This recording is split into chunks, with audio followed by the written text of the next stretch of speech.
Hi, I always wanted to share travel stories and the beautiful moments that I had in those memorable places.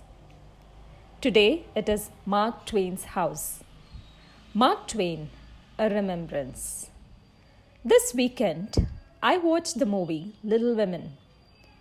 In my high school days, I had read the novel Little Women written by Louisa May Alcott. The story is about four sisters who learn the hard lessons of poverty and of growing up in New England. The movie kept me captured till the end because the place where the movie was made seemed familiar to me.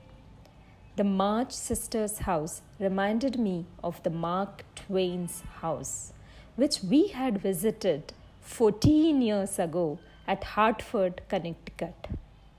Connecticut is one of the New England states of the USA. Somehow, I felt like writing about this incredible place and share my experience here. Every time we visited the downtown mall in Connecticut, my daughter Gargi, who was barely 2 years old then, loved playing in a particular area. This play area had something unique in it. The adventures of Huckleberry Finn came alive there. In one of the corners of that play area, there was a small note that this area is dedicated to Mark Twain, the most beloved writers of all times, who offered a unique window into American life. Every time I read this, I always wanted to visit the Mark Twain house. One of the weekends, we decided to visit the place. We reached there past noon. I was eager to visit the house, where admission inside was only by a guided tour. As we stepped in, there was a museum center where we listened to the biography of Mark Twain, which was a totally new experience for me. There were so many pictures of Mark Twain and his family hung on the wall. We were later guided by Mark Twain's home, the house where modern American literature was born. It was 19-room wooden mansion where Mark Twain lived from 1874 to 1891. As we entered the sitting room, we saw well-decorated sofas, candle stands, and huge portraits hung on the wall. The stairway led us into an awesomely long dining table with many chairs, which were beautifully carved. This opened into a small balcony where there was a mini garden and a fountain.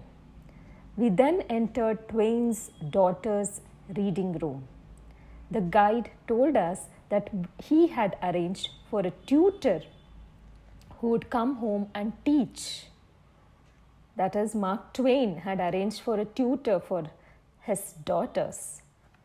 The sizes of the reading table and chair matched the ages of the little girls.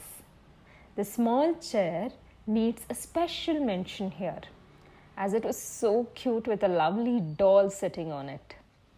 The bed of Mark Twain was carved with angels. Twain's wife was a very good homemaker who loved knitting sweaters sitting on her easy chair.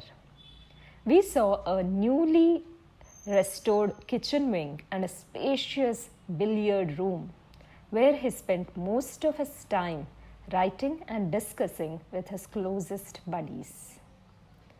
We later watched a documentary based on his life and achievement.